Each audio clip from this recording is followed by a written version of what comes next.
feel like I've spent too much time shitting on shoujos in recent videos, so I want to talk about my favorite shoujo romance manga, at least thus far. That would be Boku to Kimi no Taisetsu no Hanashi, or Our Precious Conversations by Robico. I'm very much an enjoyer of a good romance, and so I read and watch a fair few of them. Boku to Kimi no Taisetsu no Hanashi is one of my favorite portrayals of young love because it feels like it has the most realistic development of feelings, at least in the manga I've read.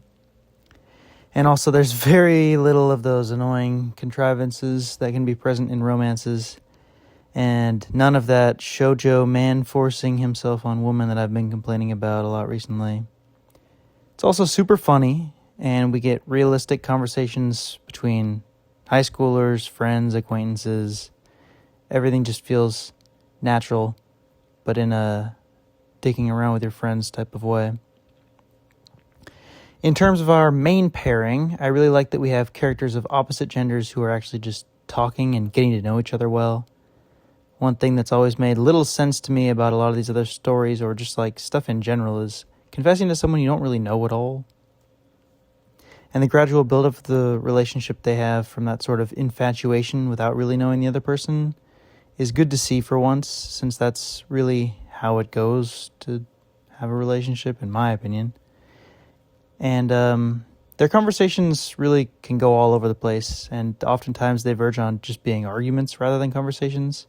In the end, neither of them really have any experience with the opposite gender, which is, makes sense considering all the assumptions that they're making about the other gender very broadly, and also how nervous they are talking with each other, despite the fact that they talk to each other literally all the time, which, I get that.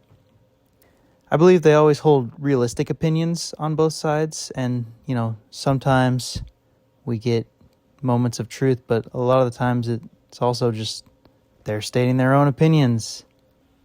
And that's a big part of what makes it a compelling read, because you're seeing things from both sides and you can decide on what you agree with and what you disagree with, and see different perspectives. And it's a big reason why I enjoyed it. For example, our male lead, Azuma, says, "Why is it that women get mad when you don't treat them like women, but then get mad when you do?" And, I feel like a lot of the time that makes a lot of sense, but obviously can't be saying blanket broad statements like that, at least in my opinion.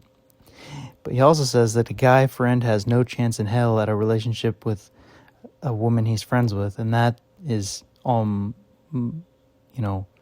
definitely not a 100% truthful thing right there. You gotta be friends if you want a real fucking relationship.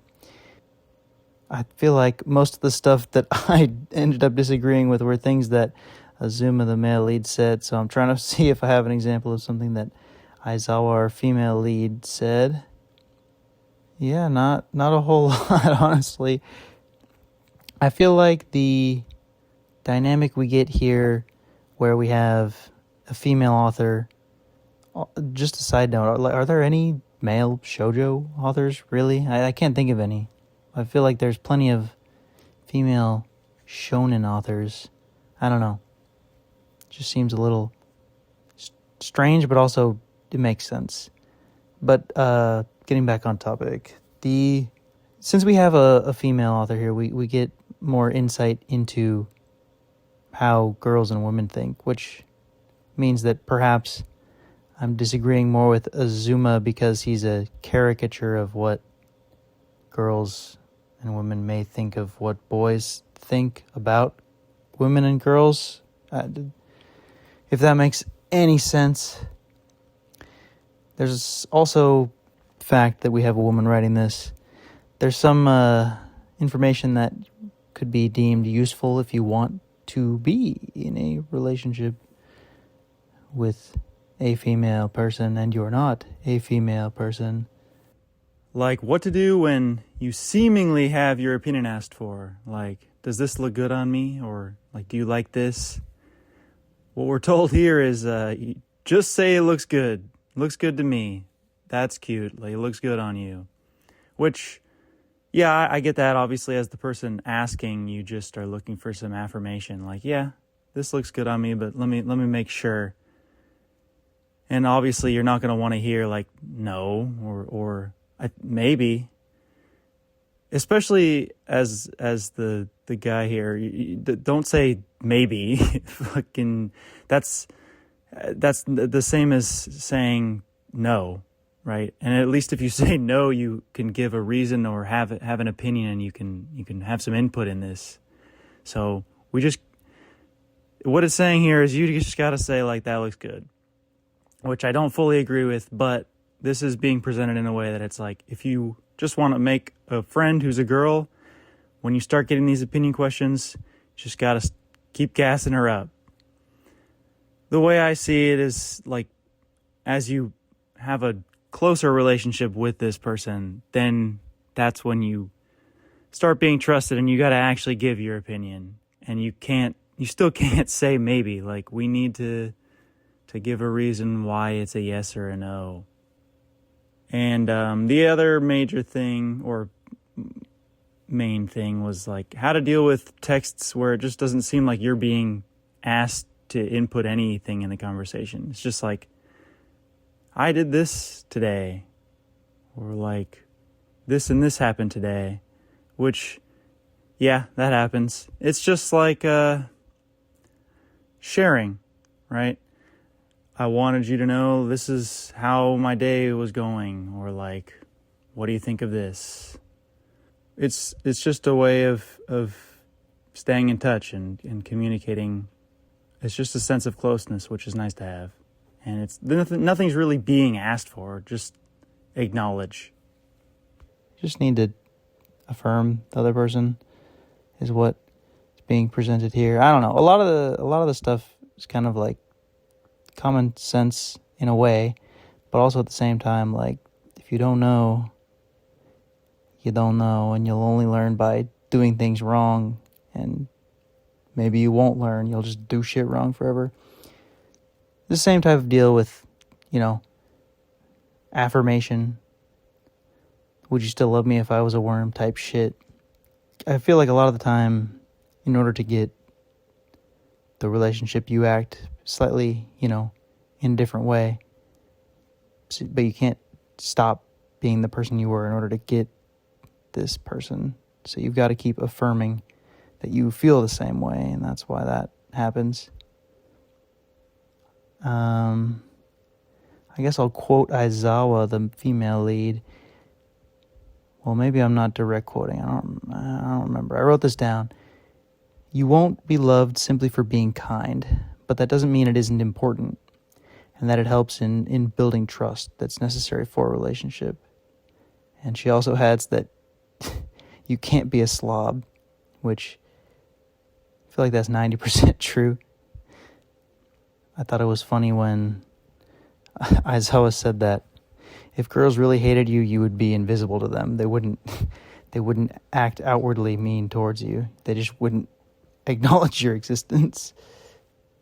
Another important thing that came up was, like, when a relationship ends, regardless of why it happened, whether or not it was your fault, you got to reflect on why it happened and what did happen on your end, and really think on those things. And that helps you to grow and figure out how to be as a person, and also how to treat other people, even if you don't think you did anything wrong. Could have just been a tidal wave of micro things you did wrong. You got to figure something out, because a lot of the time it is not just going to be an instantaneous bye-bye, but it really depends on how long things have been going on. A lot of things come out being like, this shouldn't be treated as like girls versus boys, and the conversations are always on equal footing. So to me, it always feels like men and women are treated as equals, and I appreciated that very much. And I also tied into the first chapter, like, this girl is basically stalking him, and what he says to her is like, it's not just girls who can be creeped out by being followed by someone you know? Like, obviously it's a much more prevalent issue for girls, but I just feel like that's the only time that's ever been touched on in stuff I've read in Japanese, at least. Because it normally seems to be played for laughs, which, you know, not great.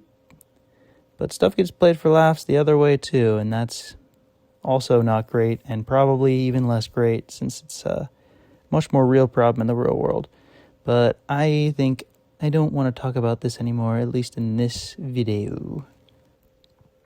Another thing I thought that was interesting presented was, like, there isn't anything inherently wrong with fooling around, like playing around with different people of the opposite gender. The problem comes when it's done without the consent of the other parties in your relationship. And I really agree with that. I wouldn't do that either way, but if it's okay, then it's okay. You just gotta fucking make sure, otherwise you're just being a giant douche. There's a few things from the male perspective that I thought, regardless of what gender our author is, they rung true for me as well.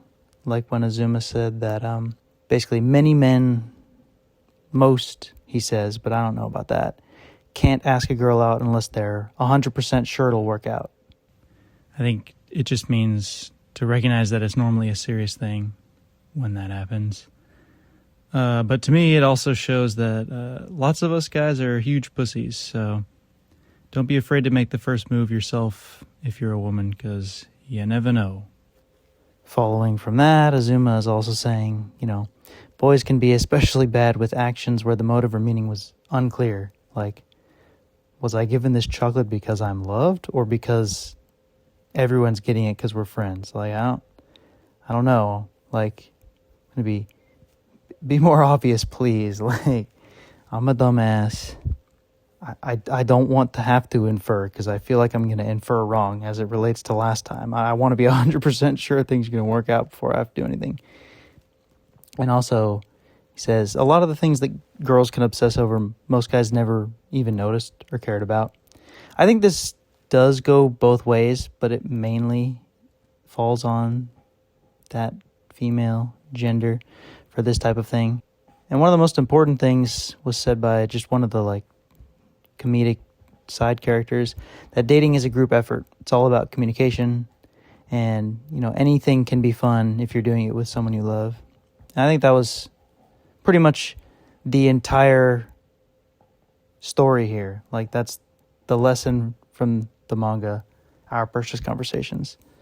And it's said randomly in one of the middle chapters by one of the side characters. And I thought that was pretty apt for what this manga is. And when it is less grounded or little less realistic, it's normally just for humor's sake. Like, they are will they, won't they forever in this manga. But I don't think that's entirely unrealistic. It's also necessary for the story to keep going. But another time I can think of off the top of my head is the classic, like, so this is about a friend thing where you're obviously asking for advice about yourself, and that doesn't get seen through by one of our characters, and it seems almost impossibly obtuse of him. Other than that, everything seems like true to life, to me at least. I also really liked the negative stance the author took on student-teacher relationships, because I think that's way too much of a thing, at least in the Japanese media I've been consuming. Fuck that. That's gross. I do have a bit of complaining to do about the stretching that was done in the latter half that I was just talking about. But it's not really that long, and it's at least marginally understandable. The thing is, it's like goal setting is a thing. Like, I've done it. Like, oh, if I do this, then I can do that now. I just think it was a bit over-exaggerated, a bit overblown. But I also understand that as a mangaka, you got to keep making money when you got money rolling in. So I do not fault the extra chapters that did not need to be there. And I didn't not have fun with them anyways. And This series is available in English, but only digitally, which really sucks. However, I did get myself a copy of it in Japanese. Maybe things will be a little bit different, which would be cool. Who knows? Shit ass.